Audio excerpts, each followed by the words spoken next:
Hai, Assalamualaikum semua. Nama saya Faisal Mustaffa dan saya seorang PADI Course Director. Dalam video ini saya akan membincangkan salah satu kursus yang saya jalankan iaitu PADI Instructor Development Course atau Sekiranya. Trik video kali ini saya akan membincangkan bersama kandidat saya mengenai Continuing Education Workshop. Tonton video ini sampai habis.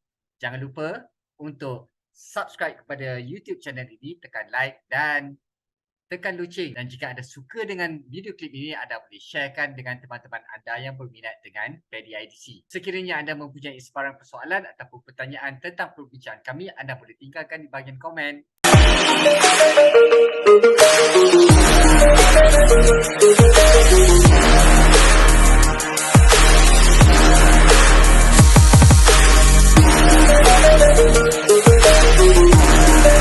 Okay, let's continue kita punya example.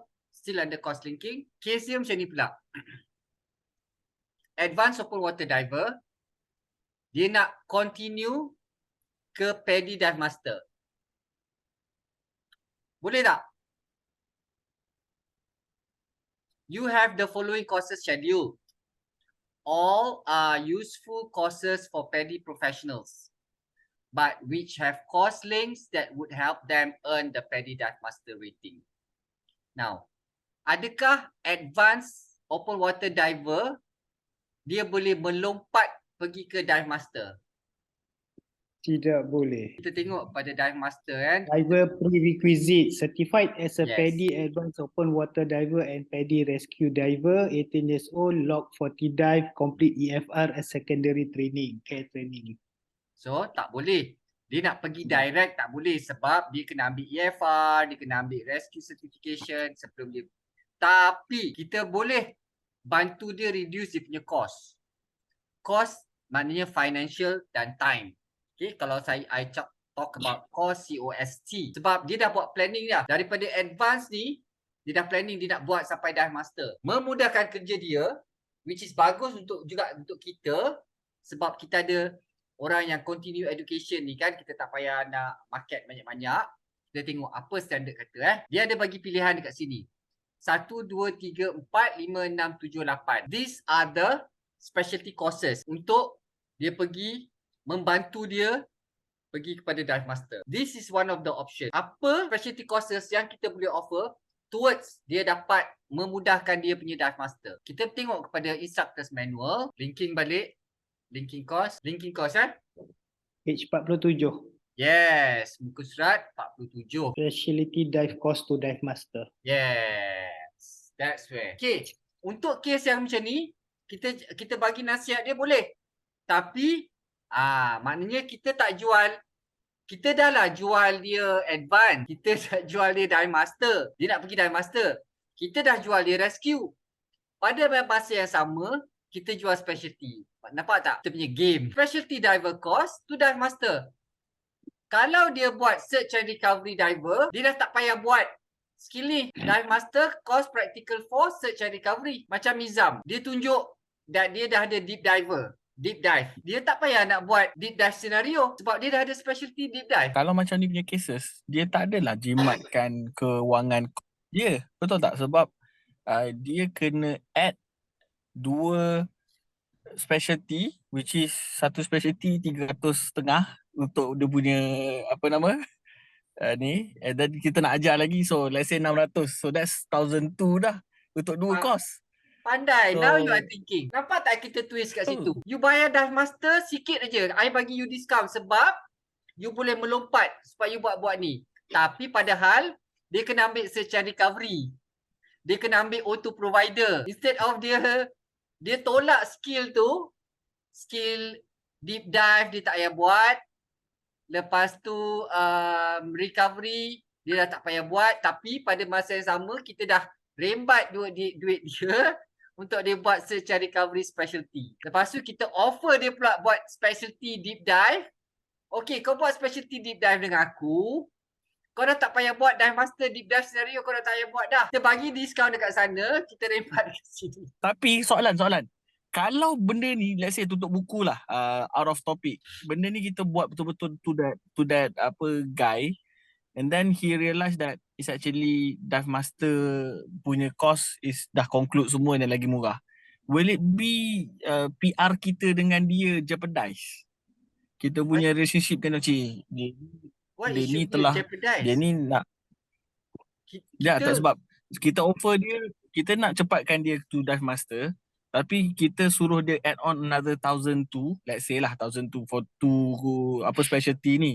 Tapi bila dia masuk dekat dekat dive master, real dive master, kalau ambil course dive master as total, barulah 3,500 4,000 total. Let's say lah contoh. It's much cheaper than dia pergi ambil dua specialty ni. So dia rasa macam ditipu lah. Alamak, dia ni instructor ni dah tipu kita untuk nak cekau dulu awal-awal.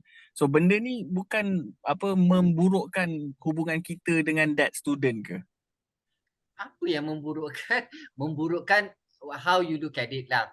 Tapi by the end of the day, dia dapat dua specialty. Tu kad dia dah berapa banyak. Dia dapat search and recovery, dia dapat Contoh macam aku lah, dulu aku buat deep dive.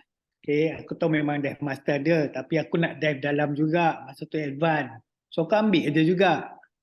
Boleh je. Itu je. See how you explain lah. You dapat ilmu banyak lah. You dapat certification banyak. So at the end, masa you dah master, you senang.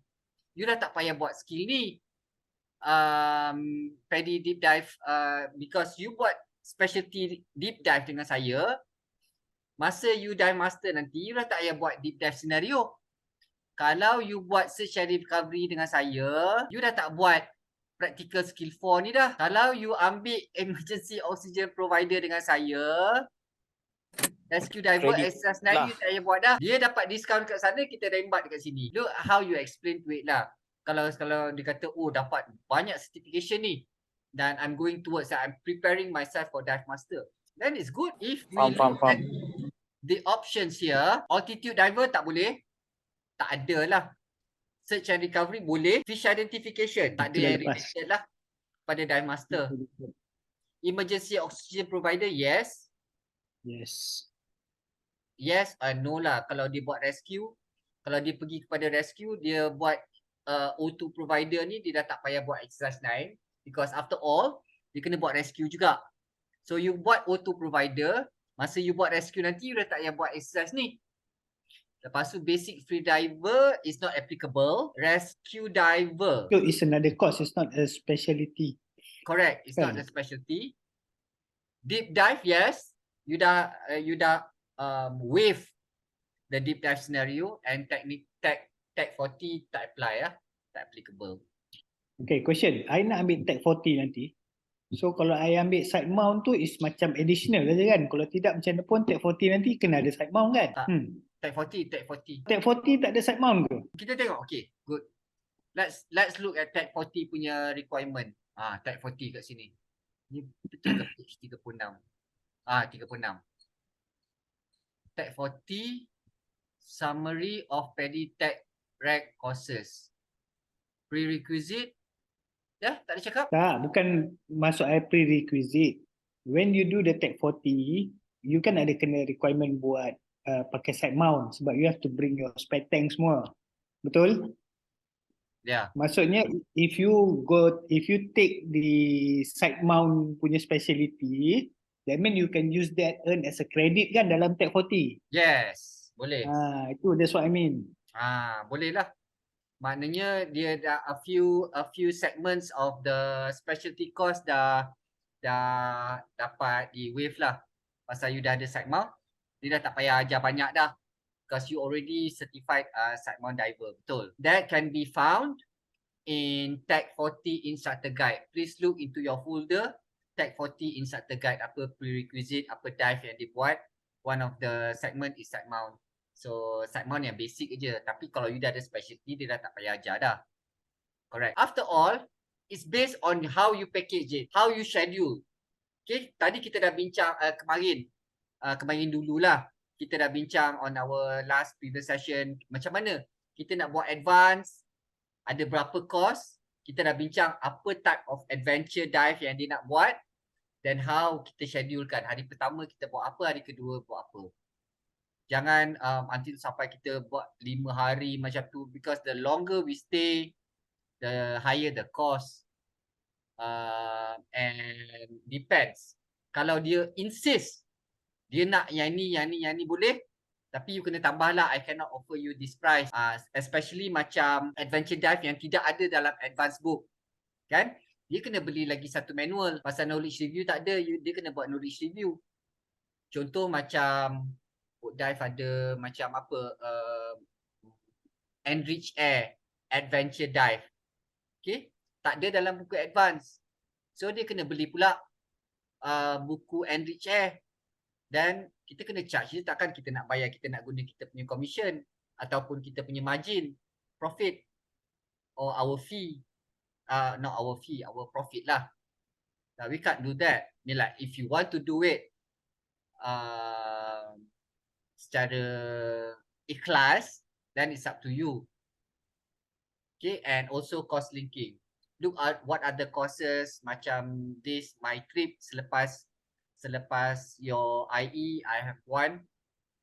Open water dia buat combo dengan advance. Then I have my dive master training. Link kan masuk, macam I buat dengan Edzlyzam lah. Rescue, specialty, habis semua. Tapi kita turun naik. Macam tu lah. Lepas tu dia habis naik atas, so turun balik buat mapping. Naik atas, turun balik buat rescue. Macam tu lah. Tapi we save a lot of cost and time. Sekian saja pembicaraan kami dalam PADI IDC course, iaitu meliputi tentang Continuing Education Workshop. Sekiranya anda suka dengan video klip ini, anda boleh tolong subscribe kepada YouTube channel ini dan tekan like dan loceng.